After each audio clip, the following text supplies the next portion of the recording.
ಎಲ್ಲರಿಗೂ ನಮಸ್ಕಾರ. ನಾನು ನಿಮ್ಮ ಡಾಕ್ಟರ್ BK ರಾಮ್ ಪ್ರವೀಣ್, ಜನತಾ ಆಯುರ್ವೇದ ಹಾಸನ. ಓಂ ನಮೋ ಧನ್ವಂತರಿ ಮಾದ್ರೇವಂ ಸುರಾಸುರೈರ್ವಂದಿರ ಪಾದಪದ್ಮಂ ಲೋಕೆ ಜರಾರುಗ್ಭಯ ಮೃತ್ಯುನಾಶಂ ಧಾತಾರಮಿಷಂ ವಿದೌಷಧೀನಾ ಧನ್ವಂತರಿ ರಮಾನಾಥಂ ಸರ್ವರೋಗ ನಿವಾರಕಂ ಆಯುರ್ವೇದ ಪ್ರವರ್ತಾರಂ ವಂದೇ ಪೀಯೂಷದಾಯಕಂ. ಸರ್ವೇ ಜನಾಃ ಸುಖಿನೋ ಭವಂತು, ಸರ್ವೇ ಸಂತು ನಿರಾಮಯಃ. ಓಂ ಶಾಂತಿ ಶಾಂತಿ ಶಾಂತಿ. ವೀಕ್ಷಕರೇ, ಪ್ರತಿಯೊಬ್ಬರು ಪ್ರತಿನಿತ್ಯ ಪ್ರತಿಯೊಂದು ಮನೆಯಲ್ಲೂ ಉಪಯೋಗಿಸ್ತಕ್ಕಂತಹ ಒಂದು ತರಕಾರಿ ಅಂತಂದರೆ ಈರುಳ್ಳಿ. ಈ ಈರುಳ್ಳಿಯಲ್ಲಿ ಏನು ಔಷಧೀಯ ಗುಣಗಳಿದೆ ಅನ್ನೋದನ್ನು ನಾನು ಇವತ್ತಿನ ಸಂಚಿಕೆಯಲ್ಲಿ ತಿಳಿಸ್ಕೊಡ್ತೀನಿ. ಈರುಳ್ಳಿನ ಇಂಗ್ಲೀಷ್ನಲ್ಲಿ ಆನಿಯನ್ ಅಂತಾರೆ, ಇದರ ಲ್ಯಾಟಿನ್ ನೇಮ್ ಏಲಿಯಮ್ ಸೇಪಾ, ಹಾಗೂ ಹಿಂದಿಯಲ್ಲಿ ಪ್ಯಾಜ್ ಅಂತಾರೆ, ಆಯುರ್ವೇದದಲ್ಲಿ ಇದನ್ನು ಪಲಾಂಡು ಅಂತ ಕರೀತಾರೆ. ಕಟು ಮಧುರ ರಸ ಇರ್ತಕ್ಕಂತಹ ಈರುಳ್ಳಿ ಅಂತಂದರೆ ಖಾರ ಹಾಗೂ ಸಿಹಿ ಟೇಸ್ಟ್ ಇರ್ತಕ್ಕಂತಹ ಈರುಳ್ಳಿ. ಗುರು ಸ್ನಿಗ್ಧ ತೀಕ್ಷ್ಣ ಗುಣವನ್ನು ಹೊಂದಿರ್ತದೆ, ಅನುಷ್ಣ ವೀರ್ಯ ಆಗಿರ್ತದೆ. ಅಂತಂದರೆ ಇದು ಶೀತನೂ ಮಾಡೋದಿಲ್ಲ, ಉಷ್ಣನೂ ಮಾಡೋದಿಲ್ಲ. ಇದರಲ್ಲಿ ಪ್ರಮುಖವಾಗಿ ಕಾರ್ಬೋಹೈಡ್ರೇಟ್ಸ್, ಪ್ರೋಟೀನ್ಸ್ ಹಾಗೂ ಇದರಲ್ಲಿ vitamin B1, vitamin E, iron, calcium ಹೇರಳವಾಗಿ ಇರ್ತದೆ. ಇದರಲ್ಲಿ ಈರುಳ್ಳಿನ ಆ್ಯಂಟಿ ಏಜಿಂಗ್, ಆಫ್ರೋಡೈಸಿಯಾಕ್, ರಿಜುವಿನೇಟರ್, ಇಂಪ್ರೂವ್ಸ್ ಮೆಮೊರಿ ಅಥವಾ ಇಂಟೆಲೆಕ್ಟ್ ಹಾಗೂ ಇಂಪ್ರೂವ್ ಸ್ಕಿನ್ ಟೆಕ್ಸ್ಚರ್, ಕಾಂಪ್ಲೆಕ್ಷನ್ ಅಂತೆಲ್ಲ ಹೇಳಿದ್ದಾರೆ. ಯಾವುದೇ ಡಾಕ್ಟ್ರ್ ಹತ್ರ ನೀವು ಹೋಗಬಹುದು. ತಲೆ ಕೂದಲಿನ ಒಂದು ಸಮಸ್ಯೆ ಇದ್ದ ಸಂದರ್ಭದಲ್ಲಿ, ಕಣ್ಣಿನ ದೃಷ್ಟಿ ಸಮಸ್ಯೆ ಇದ್ದ ಸಂದರ್ಭದಲ್ಲಿ, ಹಾಗೂ ಚರ್ಮದ ಯಾವುದೇ ಒಂದು ತೊಂದರೆ ಇದ್ದ ಸಂದರ್ಭದಲ್ಲಿ, ಕೆಮ್ಮು ಕಫ ಇದ್ದ ಸಂದರ್ಭದಲ್ಲಿ, ಮಲಬದ್ಧತೆ ಇದ್ದ ಸಂದರ್ಭದಲ್ಲಿ, ಹಾಗೂ ಲೈಂಗಿಕ ಒಂದು ಶಕ್ತಿಯೇ ಕಡಿಮೆ ಇದ್ದ ಸಂದರ್ಭದಲ್ಲಿ ಈ ಈರುಳ್ಳಿಯನ್ನು ಉಪಯೋಗಿಸೋದು ಹೇಳಿರ್ತಾರೆ. ಆಯುರ್ವೇದದಲ್ಲಿ ಈ ಈರುಳ್ಳಿಯನ್ನು ಅಗ್ನಿವರ್ಧಕ, ಬಲಕರ, ಮೇಧಾಕರ, ಓಜಸ್ಕರ, ವೀರ್ಯಕರ ಹಾಗೂ ಧಾತು ಪೋಷಕ ಹೀಗೆ ಹಲವಾರು ಹೆಸರುಗಳಲ್ಲಿ ಕರೆದಿದ್ದಾರೆ. ಅಗ್ನಿವರ್ಧಕ ಅಂತಂದರೆ ಇಟ್ ಇಂಪ್ರೂವ್ಸ್ ಅವರ್ ಡೈಜೆಷನ್, ಅಂತಂದರೆ ಡೈಜೆಷನ್ ಆಗೋಕ್ಕೆ, ಹೊಟ್ಟೆ ಹಸುವನ್ನು ಜಾಸ್ತಿ ಮಾಡ್ತದೆ, ಡೈಜೆಷನ್ ಆಗೋಂಗೆ ಮಾಡ್ತದೆ. ಮೇಧಾಕರ ಅಂತಂದರೆ ನಮ್ಮ ಬುದ್ಧಿಶಕ್ತಿಯನ್ನು ಹೆಚ್ಚಿಸ್ತದೆ. ವೀರ್ಯಕರ ಅಂತಂದರೆ ಲೈಂಗಿಕ ಶಕ್ತಿಯನ್ನು ಹೆಚ್ಚಿಸ್ತದೆ. ಓಜಸ್ಕರ ಅಂದರೆ ಇಮ್ಯುನಿಟಿಯನ್ನು, ದೇಹದ ಇಮ್ಯುನಿಟಿಯನ್ನು ಹೆಚ್ಚು ಮಾಡ್ತದೆ. ಧಾತು ಪೋಷಕ ಅಂತಂದರೆ ನಮ್ಮಲ್ಲಿ ಏನು ಸಪ್ತಧಾತುಗಳಿದೆ, ರಸ, ರಕ್ತ, ಮಾಂಸ, ಮೇಧಸ್ಸು, ಅಸ್ಥಿ, ಮಜ್ಜ, ಶುಕ್ರ, ಈ ಎಲ್ಲ ಒಂದು ಧಾತುಗಳನ್ನು ಪೋಷಣೆ ಮಾಡ್ತದೆ. ಚರ್ಮಕ್ಕೆ ಒಂದು ಕಾಂತಿಯನ್ನು, ಒಂದು ಹೊಳಪನ್ನು ಕೊಡ್ತದೆ. ಹೀಗೆ ಹಲವಾರು ಇದರ ಗುಣಗಳು, ಇದರ ಒಂದು ಮಹತ್ವ ಆಯುರ್ವೇದದಲ್ಲಿ ತಿಳಿಸ್ಕೊಟ್ಟಿದ್ದಾರೆ. ಬನ್ನಿ ಹಾಗಾದರೆ ಈಗ ಒಂದು ಕ್ರಮೇಣ ಯಾವ ರೀತಿ ಈರುಳ್ಳಿಯನ್ನು ಯಾವುದರ ಜೊತೆ ಸೇವನೆ ಮಾಡೋದ್ರಿಂದ ಯಾವ ರೀತಿಯ ಅನುಕೂಲ ಉಪಯೋಗ ನಮಗಾಗುತ್ತೆ ಅಂತ ತಿಳ್ಕೊಳ್ಳೋಣ. ತಲೆ ಕೂದಲು ಉದುರ್ತಾ ಇದ್ದ ಸಂದರ್ಭದಲ್ಲಿ, ತಲೆ ಕೂದಲು ಬೆಳ್ಳಗಾಗಿರ್ತಕ್ಕಂಥ ಸಂದರ್ಭದಲ್ಲಿ ಈರುಳ್ಳಿಯನ್ನು ರಸವನ್ನು ತೆಗೆದು, ಈರುಳ್ಳಿ ರಸವನ್ನು ತಲೆ ಸ್ನಾನ ಮಾಡೋಕ್ಕೆ 10 ನಿಮಿಷ ಮುಂಚೆ ಹಾಕ್ಕೊಂಡು ನಂತರ ತಲೆ ಸ್ನಾನ ಮಾಡೋದ್ರಿಂದ ತಲೆ ಕೂದಲು ಉದುರೋದು ನಿಲ್ಲುತ್ತೆ, ತಲೆ ಕೂದಲು ಸೊಂಪಾಗಿ ಬೆಳೀತದೆ, ಹಾಗೂ ಈ ತಲೆ ಕೂದಲು ಬೆಳ್ಳಗಾಗೋದು ಅವೆಲ್ಲದು ನಿಲ್ತದೆ. ಹಾಗೂ ಕೆಲವೊಬ್ಬರಿಗೆ ತಲೆ ಕೂದಲು ಮಧ್ಯ ಹೋಗಿರ್ತದೆ, ಅದಕ್ಕೆ ಅಲೋಪೇಶಿಯಾ ಎರೇಟಾ ಅಂತ ಹೇಳ್ತಾರೆ. ಈ ಒಂದು ಕಾಯಿನ ಥರ ಮಚ್ಚದರ ತಲೆ ಕೂದಲು ಉದುರಿರ್ತದೆ. ಅಂಥ ಒಂದು ಸಂದರ್ಭದಲ್ಲಿ ಈರುಳ್ಳಿಯ ರಸವನ್ನು ಆ ಜಾಗಕ್ಕೆ ಚೆನ್ನಾಗಿ ತಿಕ್ಕೋದ್ರಿಂದ, ರಬ್ ಮಾಡೋದ್ರಿಂದ ಕೂದಲು ಆ ಜಾಗದಲ್ಲಿ ಸೊಂಪಾಗಿ ಬೆಳೀತದೆ. ತಲೆನೋವು ಇದ್ದ ಸಂದರ್ಭದಲ್ಲಿ ಈರುಳ್ಳಿ ರಸವನ್ನು ಸ್ವಲ್ಪ ಉಪ್ಪನ್ನು ಮಿಶ್ರಣ ಮಾಡಿ ಹಣೆಗೆ ಲೇಪ ಹಾಕೊಳ್ಳೋದ್ರಿಂದ ತಲೆನೋವು ನಿವಾರಣೆ ಆಗ್ತದೆ.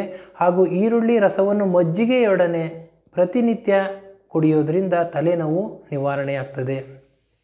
ಇನ್ನು ಕಣ್ಣು ಉರಿ, ಕಣ್ಣು ನೋವು, ದೃಷ್ಟಿ ದೋಷ ಇದ್ದ ಸಂದರ್ಭದಲ್ಲಿ ಪ್ರತಿನಿತ್ಯ ಈರುಳ್ಳಿಯನ್ನು ಉಪಯೋಗಿಸೋದು ತುಂಬಾ ಒಳ್ಳೆಯದು. ಹಾಗೂ ಈರುಳ್ಳಿ ರಸದ ಜೊತೆಗೆ ರೋಸ್ ವಾಟರ್ನ ಮಿಶ್ರಣ ಮಾಡಿ ಕಣ್ಣಿಗೆ ಹಾಕ್ಕೊಳ್ಳೋದ್ರಿಂದ ಕಣ್ಣಿನ ನೋವು, ಕಣ್ಣಿನ ಉರಿ ಹಾಗೂ ಈ ದೃಷ್ಟಿ ಸಂಬಂಧಿ ಕಾಯಿಲೆಗಳು ನಿವಾರಣೆ ಆಗ್ತದೆ. ಕಣ್ಣಿನ ದೃಷ್ಟಿಯನ್ನು ಹೆಚ್ಚು ಮಾಡ್ತದೆ, ದೃಷ್ಟಿ ದೋಷ ನಿವಾರಣೆಯಾಗ್ತದೆ. ಕಿವಿಯಲ್ಲಿ ಹೇಳ್ತಾರೆ ಬಂದು, ಸರ್ ಯಾವುದೋ ಕಿವಿಲಿ ಏನೋ ಹುಳ ಓಡಾಡ್ದಂಗೆ ಆಗ್ತಾಯಿದೆ, ಕಿವಿ ನೋವು ಬಂದಂಗೆ ಆಗ್ತಿದೆ, ಹಾಗೂ ಯಾವುದೇ ಸೌಂಡ್ ಕೇಳ್ದಂಗೆ ಆಗ್ತಾಯಿದೆ ಅಂತ ಹೇಳ್ತಿರ್ತಾರೆ. ಆ ಅದರಲ್ಲಿ ಕರ್ಣನಾದ ಅಂತ ಹೇಳ್ತಾರೆ, ಟಿನಿಟಸ್ ಅಂತ. ಈ ಒಂದು ಸಂದರ್ಭದಲ್ಲಿ ಈರುಳ್ಳಿಯ ರಸವನ್ನು ಕಿವಿಗೆ ಎರಡೆರಡು ಹನಿ ಹಾಕ್ಕೊಳ್ಳೋದ್ರಿಂದ ಈ ಎಲ್ಲ ತೊಂದರೆಗಳು ನಿವಾರಣೆ ಆಗ್ತದೆ. ಇನ್ನು ಉಷ್ಣಾಂಶದಲ್ಲಿ ಉಷ್ಣಾಂಶ ಹೆಚ್ಚಾಗಿ ಅಥವಾ ಬೇಸಿಗೆಯಲ್ಲಿ ಮೂಗಿನಲ್ಲಿ ರಕ್ತಸ್ರಾವ ಆಗ್ತಾ ಇದ್ದರೆ ಈರುಳ್ಳಿಯ ರಸವನ್ನು ಎರಡೆರಡು ಹನಿ ಮೂಗಿಗೆ ಹಾಕ್ಕೊಳ್ಳೋದ್ರಿಂದ ಈ ರಕ್ತಸ್ರಾವ ಆಗೋದು ನಿಲ್ತದೆ.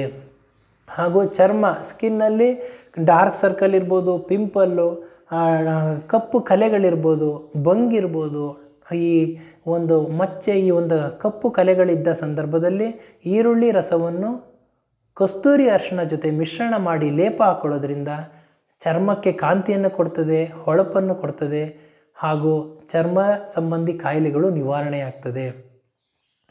ಇನ್ನು ಬಾಯಿಯಲ್ಲಿ ಏನಾದರೂ ಒಂದು ಒಸಡಿನಲ್ಲಿ ನೋವಿದ್ದು ಒಸಡಿನಲ್ಲಿ ರಕ್ತಸ್ರಾವ ಆಗ್ತಾ ಇದ್ದರೆ, ಬಾಯಿಯಲ್ಲಿ ಏನಾದರೂ ಹುಳುಕಲ್ಲಾಗಿದ್ದರೆ ಇಂಥ ಒಂದು ಸಂದರ್ಭದಲ್ಲಿ ಈರುಳ್ಳಿ ರಸವನ್ನು ಒಸಡಿಗೆ ಚೆನ್ನಾಗಿ ತಿಕ್ಕೋದ್ರಿಂದ ಈ ಒಂದು ತೊಂದರೆಗಳು ನಿವಾರಣೆ ಆಗ್ತದೆ.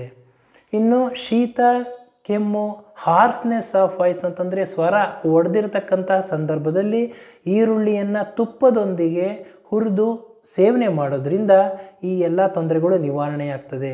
ಇನ್ನು ಪ್ರೊಡಕ್ಟಿವ್ ಕಾಫ್ ಅಂತ ಹೇಳ್ತಾರೆ. ಅಂತಂದರೆ ಕೆಮ್ಮಲ್ಲಿ ಎರಡು ವಿಧ, ಒಂದು ಪ್ರೊಡಕ್ಟಿವ್ ಕಾಫ್, ನಾನ್ ಪ್ರೊಡಕ್ಟಿವ್ ಕಾಫ್ ಅಂತಾರೆ. ಅಂತಂದರೆ ಒಂದು ಒಣ ಕೆಮ್ಮು, ಇನ್ನೊಂದು ಕಫ ಬರ್ತಕ್ಕಂತಹ ಒಂದು ಕೆಮ್ಮು. ಈ ಕಫ ಬರ್ತಕ್ಕಂತಹ ಕೆಮ್ಮಲ್ಲಿ ಈರುಳ್ಳಿಯ ರಸದ ಜೊತೆಗೆ ಶುಂಠಿ ರಸ ಹಾಗೂ ಜೇನುತುಪ್ಪ ಮಿಶ್ರಣ ಮಾಡಿ ಸೇವನೆ ಮಾಡೋದ್ರಿಂದ ಈ ಕೆಮ್ಮು ನಿವಾರಣೆ ಆಗ್ತದೆ. ಇನ್ನು ಎದೆಯಲ್ಲಿ ಕಂಜೆಷನ್ ಇರ್ತದೆ, ಅಂತಂದರೆ ಕೋಲ್ಡ್ ಆಗಿರ್ತದೆ, ಎದೆ ಕಟ್ಕೊಂಡಂಗಾಗಿರ್ತದೆ, ಅಂಥ ಸಂದರ್ಭದಲ್ಲಿ ಈರುಳ್ಳಿ ರಸದ ಜೊತೆಗೆ ಜೇನುತುಪ್ಪ ಮಿಶ್ರಣ ಮಾಡಿ ಸೇವನೆ ಮಾಡೋದ್ರಿಂದ ಚೆಸ್ಟ್ ಕಂಜೆಷನ್ ಅವೆಲ್ಲದು ನಿವಾರಣೆ ಆಗ್ತದೆ. ಹಾಗೂ ಅಸ್ತಮಾ, ವೀಸಿಂಗ್ ಇದ್ದ ಸಂದರ್ಭದಲ್ಲಿ 1 ಚಮಚ ಈರುಳ್ಳಿ ರಸದ ಜೊತೆಗೆ 1 ಚಮಚ ಲೋಳೆ ಸರದ ರಸ ಮಿಶ್ರಣ ಮಾಡಿ 2 ಎಸಳು ಬೆಳ್ಳುಳ್ಳಿಯನ್ನು ಅದರ ಜೊತೆಗೆ ಸೇವನೆ ಮಾಡೋದ್ರಿಂದ ವೀಸಿಂಗ್, ಅಸ್ತಮಾ ಕಾಯಿಲೆ ನಿವಾರಣೆ ಆಗ್ತದೆ. ಹಾಗೂ ಇಂಡೈಜೆಷನ್ ಇದ್ದ ಸಂದರ್ಭದಲ್ಲಿ, ಜೀರ್ಣ ಸರಿಯಾಗಿ ಆಗದಲ್ಲೇ ಇರ್ತಕ್ಕಂಥ ಸಂದರ್ಭದಲ್ಲಿ ಈರುಳ್ಳಿ ರಸದ ಜೊತೆಗೆ ಸೈಂಧವ ಲವಣವನ್ನು ಮಿಶ್ರಣ ಮಾಡಿ ಸೇವನೆ ಮಾಡೋದ್ರಿಂದ ಡೈಜೆಷನ್ ಪ್ರಾಬ್ಲಮ್ಗಳು ಅಥವಾ ಅಜೀರ್ಣ, ಮಲಬದ್ಧತೆ ಆ ಎಲ್ಲ ಒಂದು ತೊಂದರೆಗಳು ನಿವಾರಣೆ ಆಗ್ತದೆ. ಇನ್ನು ಕೆಲವೊಂದು ಮಕ್ಕಳಲ್ಲಿ, ಎಳೆ ಮಕ್ಕಳಲ್ಲಿ ಬಿಕ್ಕಳಿಕೆ ಹೆಚ್ಚಾಗ್ತಾ ಇರ್ತದೆ. ಬಿಕ್ಕಳಿಕೆ ಇದ್ದ ಸಂದರ್ಭದಲ್ಲಿ ಈರುಳ್ಳಿ ರಸವನ್ನು ತಾಯಿಯ ಎದೆ ಹಾಲಿನ ಜೊತೆ ಮಿಶ್ರಣ ಮಾಡಿ ಆ ಮಗುವಿಗೆ ಕೊಡಿಸೋದ್ರಿಂದ ಈ ಬಿಕ್ಕಳಿಕೆ ನಿಲ್ತದೆ. ಹಾಗೂ ಈ ಒಂದು ಹಲವಾರು ಒಂದು ಔಷಧೀಯ ಗುಣಗಳು ಈ ಈರುಳ್ಳಿನಲ್ಲಿ ಇದೆ. ಅದನ್ನು ಯಾವ ರೀತಿ ನಾವು ಉಪಯೋಗಿಸ್ಕೋಬೇಕು, ಯಾವುದರ ಒಟ್ಟಿಗೆ ಉಪಯೋಗಿಸಬೇಕು ಅಂತ ನಾವು ತಿಳ್ಕೋಬೇಕು. ಈರುಳ್ಳಿ ರಸದ ಜೊತೆಗೆ ಬೆಲ್ಲ ಮಿಶ್ರಣ ಮಾಡಿ ನಾವು ಸೇವನೆ ಮಾಡೋದ್ರಿಂದ ಈ ಒಂದು ಹಲವಾರು ಸಮಸ್ಯೆಗಳು ನಿವಾರಣೆ ಆಗ್ತದೆ. ಈರುಳ್ಳಿ ರಸ, ಬೆಲ್ಲ ಮಿಶ್ರಣ ಮಾಡಿ ಸೇವನೆ ಮಾಡೋದ್ರಿಂದ ದೇಹದಲ್ಲಿ ತೂಕ ಹೆಚ್ಚಾಗ್ತದೆ. ಹಾಗೂ ಈ ಒಂದು ಹಾರ್ಸ್ನೆಸ್ ಆಫ್ ವಾಯ್ಸ್, ಗಂಟಲು ಕಟ್ಟಿದರೆ ಅದೆಲ್ಲದು ನಿವಾರಣೆ ಆಗ್ತದೆ. ಹಾಗೂ ಈ ಜೇನುತುಪ್ಪ, ಈರುಳ್ಳಿ ರಸ ಇವೆರಡನ್ನೂ ಮಿಶ್ರಣ ಮಾಡಿ ಮಾಡೋದ್ರಿಂದ ದೇಹದಲ್ಲಿ BP ಅಂತಂದರೆ ಬ್ಲಡ್ ಪ್ರೆಷರ್ ನಾರ್ಮಲಸಿಗೆ ಬರ್ತದೆ. ಹಾಗೂ ಇನ್ನು ಡಯಾಬಿಟಿಸಲ್ಲಿ, ಮಧುಮೇಹ ಅಥವಾ ಈ ಸಕ್ಕರೆ ಕಾಯಿಲೆ ಇದ್ದ ಸಂದರ್ಭದಲ್ಲಿ ಈರುಳ್ಳಿ ರಸವನ್ನು ನಾವು ಸೇವನೆ ಮಾಡೋದ್ರಿಂದ ದೇಹದಲ್ಲಿ ಪ್ಯಾಂಕ್ರಿಯಾಸಲ್ಲಿ, ಮೇದೋಜೀರಕ ಗ್ರಂಥಿಯಲ್ಲಿ ಇನ್ಸುಲಿನ್ ಪ್ರೊಡಕ್ಷನ್ ಜಾಸ್ತಿ ಮಾಡ್ತದೆ, ಶುಗರ್ ಲೆವೆಲ್ನ ಕಂಟ್ರೋಲ್ ಇಡ್ತದೆ. ಹಾಗೂ ಈ ಈರುಳ್ಳಿಯನ್ನು ನಾವು ಹುರಿದು ನಾವು ಸೇವನೆ ಮಾಡೋದ್ರಿಂದ ದೇಹದಲ್ಲಿ ರಕ್ತನಾಳಗಳಲ್ಲಿ ಕೊಲೆಸ್ಟ್ರಾಲ್ ಏನಾದ್ರು ಕ್ಲಾಟ್ಸ್ ಇದ್ದರೆ ಅದು ನಿವಾರಣೆ ಆಗ್ತದೆ. ಹಾಗೂ ಈ ಒಂದು ರಕ್ತನಾಳಗಳಲ್ಲಿ ಏನಾದರೂ ಒಂದು ಕ್ಲಾಟ್ಸ್ ಇದ್ದರೆ ಅಥವಾ ಈ ಕೊಲೆಸ್ಟ್ರಾಲ್ನ ಒಂದು ಬರ್ನ್ ಮಾಡಬೇಕು ಅಂತಂದರೆ ಈರುಳ್ಳಿ ರಸದ ಜೊತೆಗೆ ಈ ಒಂದು ಸೈಂಧವ ಲವಣ ಹಾಗೂ ಈ ಶುಂಠಿ ರಸ ಮಿಶ್ರಣ ಮಾಡಿ, ಜೇನುತುಪ್ಪ ಮಿಶ್ರಣ ಮಾಡಿ ಸೇವನೆ ಮಾಡೋದ್ರಿಂದ ಈ ಅನ್ನೆಸರಿ ಕೊಲೆಸ್ಟ್ರಾಲು ನಿವಾರಣೆ ಆಗ್ತದೆ. ಹಾಗೂ ಇನ್ನು ಲೈಂಗಿಕ ಶಕ್ತಿ ವೃದ್ಧಿ ಆಗಬೇಕು ಅಂತಂತಂದರೆ ಈರುಳ್ಳಿ ರಸದ ಜೊತೆಗೆ ದಾಳಿಂಬೆ ಹಣ್ಣಿನ ರಸವನ್ನು ಮಿಶ್ರಣ ಮಾಡಿ ಸೇವನೆ ಮಾಡೋದ್ರಿಂದ, ಪ್ರತಿನಿತ್ಯ ಸೇವನೆ ಮಾಡೋದ್ರಿಂದ ಲೈಂಗಿಕ ಶಕ್ತಿ ಹೆಚ್ಚಾಗ್ತದೆ. ಹಾಗೂ ವೀರ್ಯಾಣುವಿನ ಸಂಖ್ಯೆ ಹೆಚ್ಚಾಗ್ತದೆ. ಅಂತಂದರೆ ಸ್ಪರ್ಮ್ದು ಕೌಂಟು, ಮೊಟಿಲಿಟಿ, ವಿಸ್ಕಾಸಿಟಿ ಇದೆಲ್ಲದು ಹೆಚ್ಚಾಗ್ತದೆ. ಇನ್ನು ಹೆಮೊರಾಯ್ಡ್ಸ್ ಅಂತಂದರೆ ಈ ಒಂದು ಪೈಲ್ಸ್ ಇದ್ದ ಸಂದರ್ಭದಲ್ಲಿ ಈರುಳ್ಳಿ ರಸದ ಜೊತೆಗೆ ತುಪ್ಪ ಹಾಗೂ ಬೆಲ್ಲ ಮಿಶ್ರಣ ಮಾಡಿ ಸೇವನೆ ಮಾಡೋದ್ರಿಂದ ಹೆಮರಾಯ್ಡ್ಸ್ ಕಾಯಿಲೆಗಳು ನಿವಾರಣೆಯಾಗ್ತದೆ. ಈ ಯಾವುದೇ ಒಂದು ಆಯುರ್ವೇದದಲ್ಲಿ ಹೇಳಿದರೆ ಇದು ಚರ್ಮ ಸಂಬಂಧಿ ಕಾಯಿಲೆಗಳ ನಿವಾರಣೆ ಮಾಡ್ತದೆ. ಯಾವುದೇ ಒಂದು ವಿಷ ಜಂತುಗಳು ಕಡಿದ ಸಂದರ್ಭದಲ್ಲಿ, ಹಾವು ಇರ್ಬೋದು, ಚೇಳಿರ್ಬೋದು ಹಾಗೂ ಜೇನು ಕಡಿದ ಸಂದರ್ಭದಲ್ಲಿ ಈರುಳ್ಳಿ ರಸವನ್ನು ಆ ಕಡಿದ ಜಾಗಕ್ಕೆ ಚೆನ್ನಾಗಿ ರಬ್ ಮಾಡೋದ್ರಿಂದ ವಿಷವನ್ನು ಹೋಗಲಾಡಿಸ್ತದೆ, ಆ ಉರಿಯನ್ನು ಕಡಿಮೆ ಮಾಡ್ತದೆ. ಈ ಒಂದು ಈರುಳ್ಳಿಗೆ ಕಣ್ಣಿನ ದೃಷ್ಟಿ ಹೆಚ್ಚು ಮಾಡ್ತದೆ, ಕೂದಲಿನ ಸಮಸ್ಯೆ ನಿವಾರಣೆ ಮಾಡ್ತದೆ, ಡೈಜೆಷನ್ ಪ್ರಾಬ್ಲಮ್ಗಳಿದ್ದರೂ ಇದೆಲ್ಲದನ್ನು ತೊಂದರೆಗಳನ್ನ ನಿವಾರಣೆ ಮಾಡ್ತದೆ. ಈ ಹಲವಾರು ಈ ಒಂದು ಔಷಧೀಯ ಗುಣಗಳಿದೆ. ಇನ್ನು ಚರ್ಮ ಯಾವುದೇ ಒಂದು ಸುಟ್ಟ ಗಾಯಗಳಲ್ಲಿ, ಗಾಯ ಸಂದರ್ಭದಲ್ಲಿ ಯಾವುದೇ ಒಂದು ಬರ್ನ್ ಆಗಿರೋ ಅಂಥ ಸಂದರ್ಭದಲ್ಲಿ ಈರುಳ್ಳಿಯನ್ನು ಜಜ್ಜಿ ಆ ರಸವನ್ನು ಹಚ್ಚುವುದರಿಂದ ಈ ಉರಿ ಅದೆಲ್ಲದು ಕಡಿಮೆ ಆಗ್ತದೆ. ಈರುಳ್ಳಿಯಲ್ಲಿ ಆಯುರ್ವೇದದಲ್ಲಿ ಹಲವಾರು ಮಹತ್ವವನ್ನು ತಿಳಿಸ್ಕೊಟ್ಟಿದ್ದಾರೆ. ಯಾವುದರ ಜೊತೆ ಸೇವನೆ ಮಾಡೋದ್ರಿಂದ ಈರುಳ್ಳಿ ಬೆಲ್ಲದ ಜೊತೆ ಸೇವನೆ ಮಾಡೋದ್ರಿಂದ ಯಾವ ರೀತಿ ಒಂದು ಪರಿಣಾಮ ಬೀರ್ತದೆ, ತುಪ್ಪದ ಜೊತೆ ಸೇವನೆ ಮಾಡೋದ್ರಿಂದ ಯಾವ ರೀತಿ ಪರಿಣಾಮ ಬೀರ್ತದೆ, ಹಾಗೂ ಜೇನುತುಪ್ಪದ ಜೊತೆ ಮಿಶ್ರಣ ಮಾಡಿ ಸೇವನೆ ಮಾಡೋದ್ರಿಂದ ಯಾವುದು ಪರಿಣಾಮ ಬೀರ್ತದೆ, ಹೀಗೆ ಹಲವಾರು ವಿಷಯಗಳನ್ನ ತಿಳಿಸ್ಕೊಟ್ಟಿದ್ದಾರೆ. ಇವತ್ತಿನ ಸಂಚಿಕೆಯಲ್ಲಿ ಈ ಒಂದು ಈರುಳ್ಳಿಯ ಮಹತ್ವ, ಈರುಳ್ಳಿ ಬಗ್ಗೆ ನಾನು ಇಷ್ಟೆಲ್ಲ ವಿಷಯವನ್ನು ತಮಗೆ ತಿಳಿಸ್ಕೊಟ್ಟಿದ್ದೀನಿ. ನೀವು ಈ ಒಂದು ನಾನು ಹೇಳಿರೋ ಔಷಧಿಗಳನ್ನು ನೀವು ಸೇವನೆ ಮಾಡಬಹುದು. ಹಾಗೂ ಪ್ರತಿನಿತ್ಯ ಈರುಳ್ಳಿಯನ್ನು ನಾವು ಸೇವನೆ ಮಾಡೋದ್ರಿಂದ ಪ್ರಮುಖವಾಗಿ ಕರೋನರಿ ಹಾರ್ಟ್ ಡಿಸೀಸ್ ಬರೋದು ನಿಲ್ಲುತ್ತದೆ. ಕರೋನರಿ ಹಾರ್ಟ್ ಡಿಸೀಸ್ ಬರೋದಿಲ್ಲ ಅಂತಂದರೆ ಹೃದಯ ಸಂಬಂಧಿ ಕಾಯಿಲೆಗಳು ಬರೋದಿಲ್ಲ, ಹಾಗೂ ಕ್ಯಾನ್ಸರ್ ಬರೋದು ಇಲ್ಲ. ಹಾಗಾಗಿ ಇದು ಪ್ರತಿನಿತ್ಯ ಸೇವನೆ ಮಾಡೋದ್ರಿಂದ ಇದು ನಮಗೆ ಬಾಡಿಗೆ ರೆಸಿಸ್ಟೆನ್ಸ್ ಕೊಡ್ತದೆ. ನ್ಯಾಚುರಲಾಗಿ ರೆಸಿಸ್ಟೆನ್ಸ್ ಅಂತಂದರೆ ರೋಗ ನಿರೋಧಕ ಶಕ್ತಿಯನ್ನು ಹೆಚ್ಚಿಸ್ತದೆ ಹಾಗೂ ಇಮ್ಯುನಿಟಿಯನ್ನು ಜಾಸ್ತಿ ಮಾಡ್ತದೆ. ಹಾಗಾಗಿ ಆಹಾರದಲ್ಲಿ ಪ್ರತಿನಿತ್ಯ ಈರುಳ್ಳಿ ಸೇವನೆ ಮಾಡೋದ್ರಿಂದ ಹಲವಾರು ಉಪಯೋಗಗಳಿದೆ.